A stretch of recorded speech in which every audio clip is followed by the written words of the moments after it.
Hello, and welcome to our art exhibit titled Never Again. Sponsored by our art curators, Emil Jimuel Masalunga, Nicholas Dexter De Leon, Chad Gabriel Linsao, Inigo Lagman, Lucas Antonio Cascaro, and Nathan Jace Dolatre.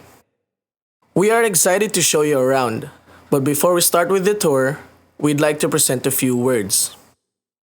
Corruption has been a huge problem in almost every country in all forms of government. The Philippines is no different. Corruption has been prevalent in the Philippines for many years, dating back to before the Spanish colonization of our country, and we continue to live in poverty, scarcity, and inequity. Our country is vulnerable to deception, oppression, or mistreatment of power because of the wide misinformation and miseducation due to the rampant abuse of the media by people with power to shape history because of their corruption and greed. We hope to broaden your perspectives or at the very least raise your awareness of our country's problem. Please keep an open mind or at the very least be aware of the issues we are dealing with as we reveal the naked truth and hidden meanings behind these beautiful paintings chosen by our very own art curators. Here are the reminders of the evil deeds committed by our corrupt leaders against the masses, as well as how we, the people, have suffered, centered on what they've done. The most recent and still very relevant to our current time is the declaration of martial law by the Marcos regime, wherein countless people have suffered from their rule.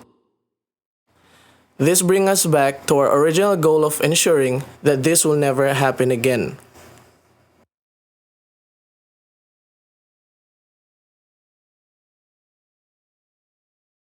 It is an oil painting. According to Herodotus' histories, Sisamnes was a corrupt royal judge in the Persian Empire during the time of Cambyses XI in Persia. The artwork was made in 1498 by a painter named Gerard David. Cambyses had learned that Sisamnes, a corrupt judge, accepted bribes to influence the verdict. Thus, Cambyses came with a decision to have him arrested and be skinned or flayed alive. Flaying someone is a punishment made in the ancient times specifically for political enemies or traitors. The oilwood painting shows the flaying or the method of torture in which they punish the criminals or people who do bad things by skinning them alive. We can see the corrupt judge laying on a wooden bed or bench, and the people with authority are around him and two other men skinning him alive. You can also see his left leg with a lot of blood or its flesh while being skinned. The artwork depicts the punishment of the corrupt judge being flayed or skinned alive for the wrongdoings that he has done. Having someone flayed or skinned alive as a punishment means to criticize someone harshly, to leave them raw and wounded for his crime. The artwork was made by Jeff Christensen, an artist from Utah, USA. He is a self-taught artist who is skilled in creating oil paintings. The painting was made in 2008 and was uploaded to useum.com, which is still available on the website. The painting depicts an oddly sadistic politician who seems to be shaking hands with anonymous caricatures. Evident on the artwork is the clear blood-covered hands the politician and persons have. We can also see the gloomy and obscene background they are located in. Some other notable features of the politician are the chilling grin that looks off-putting as well as the dark and lousy suit he is wearing. Corruption represents the grotesque and jarring nature of the work that happens behind political exchanges, a testament to the ongoing revelation that no one is safe in the hands of our most trusted leaders.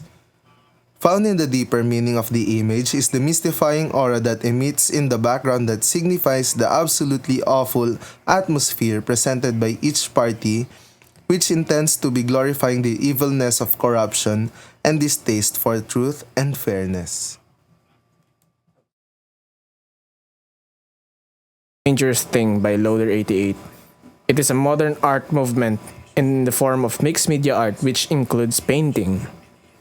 Corruption is emphasized as a thing that can cause major problems in the society. Many people have been victims of corruption, mostly done by the government, overgaining their riches by stealing the budget of the state. Cases like this rise in a million numbers because of continuous actions of greedy officials who are keeping the economy low, which makes trouble for the low and middle class. It also happens in the companies where employees are underpaid. The heads acting like drainers of the budget gained by the company without proper distribution to the lower positions. Turns out, corruption does not only destroy the people in the society, but it also destroys the self. The whole personality fades out, the greedy side fills and remains. There will be many encounters and situations dealing with self. It's like gambling your good side for gains. One way that I know of preventing yourself from doing such actions that will make you lose your good traits is to have empathy. Go out and explore the world, know the wonders of the people, and be for the people.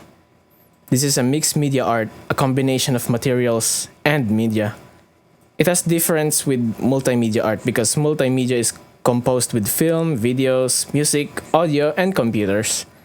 In making this art, you have a vision of a certain thing that you think of, gathering the materials that you will use. Could be high grade or cheap ones to put it in your canvas. The Psychos is a street art made on the 4th of February 2018 located in Norton Folgate, Bishopsgate in London. The artwork was made by Loreto, a London-based graffiti artist who has been active for nearly a decade. Some of his other projects can be seen around various areas around London. Loreto's work of the Psychos depicts two different meanings. The first one is a satirical view of celebrities, and the other side of the artwork focuses on the aspects of human nature, how we act, behave, and the psychological state of it. The artwork mainly shows three different leaders, which is Donald J. Trump, Kim Jong-un, and Vladimir Putin. The name of the artwork is called the Psychos. The term itself, which we already know that when someone is called a psycho, it means that he or she is crazy and not in a stable mental state. The painting shows three different leaders or dictators. Although they are today's leaders, they also did some amazing work, but their countrymen know something that we don't, a much darker side on how they rule or run their governments. The painting illustrates them as a band, working together to create harmony and rhythm. Although their motives for creating these aren't as pleasing to the ear, they share the same behavior and their chemistry is something they have a lot to relate with one another. Burnt Out Europe by Manuel Ocampo. Art movement, dark art movement. Art style, macabre art. Medium used, oil painting.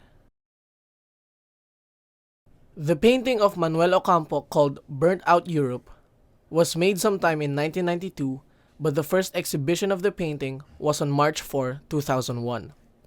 It was one of the 5 artworks that were chosen to be displayed in Germany, but sadly, it was put in the storage room for the event because the painting was offensive to some people. The reason the painting was deemed offensive was due to the imagery used in the painting. It depicted the head of Jesus with the body of a hawk in the middle of 2 swastikas, with demons dancing around below in what seems to be a courtyard. Skulls are littered with the demons, and a naked woman who is burning can be seen on the bottom right of the painting. When you first look at the painting, the first thing that comes to mind is evil. From Manuel Ocampo's own words, the symbols he used in the painting were to highlight the political and social problems that we have today. It shows that even if something looks good, there can still be atrocities around it. The artwork is a digital artwork made by Nathan Jace. It is a collage of the work of Juan Luna, the Spolarium, and the Jaguar pictures taken by the journalists. It aims to make people feel unsettled, especially those who support the war on drugs by Rodrigo Duterte. Because to them, the deaths of those people were just statistics and the death of those people were undeserving, when in fact it was never alright, and because of the unending corruption in our country, eradication of the poor has been one of the effects of their actions. The dead bodies in the artwork are all from the victims of the drug war. It is a known fact that those that were killed are not all drug users, and some were even children. This artwork is covered with white powder and blood splatter to add to the grim reality of death. This artwork wants to push the International Criminal Court to push forward their case with Rodrigo Duterte and his violation with human rights. I want to make people angry that because of corruption in our country, lives were taken and that we should strive for the betterment of the country. Make the rich pay for dragging our country to the ground and stop the justice system that favors the rich. Former President Rodrigo Duterte told the media in 2016 that he would gladly slaughter 3 million drug addicts in the Philippines just as Adolf Hitler did to millions of Jews during the Holocaust. Thousands of people who were involved in drugs were killed during his reign and the unfortunate innocents. Regretfully, his plan of change for the country also affected and claimed the lives of children, former drug users, people who have never used drugs, and worst of all, some of his solid supporters. Whenever the police errors in judgment, they would plant a gun and evidence on the victim's lifeless body and use the common excuse that the victim resisted arrest and nanlaban. His diehard supporters believe that his inhumane way will resolve our nation's drug epidemic. But unfortunately, it only targets the poor and never the wealthy. The poor face instant death, while the wealthy are fortunate to face a fair trial.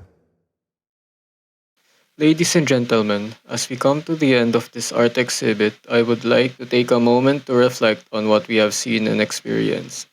Throughout this exhibit, we have been confronted with the harsh reality of corruption in the Philippines. We have seen how it affects every aspect of society, from politics to business to everyday life. We have seen how it erodes trust, undermines democracy, and perpetuates inequality. But we have also seen the power of art to provoke thought, inspire action, and bring about change. The artists whose work we have seen here today have used their creativity to shine a light on corruption, to challenge the status quo, and to demand accountability.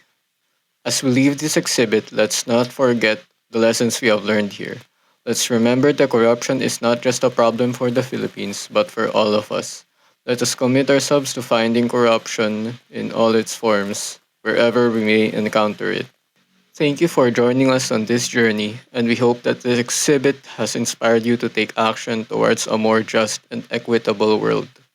If you learned something and want to comment about our exhibit, kindly copy this link to answer out Google Forms to further improve our works.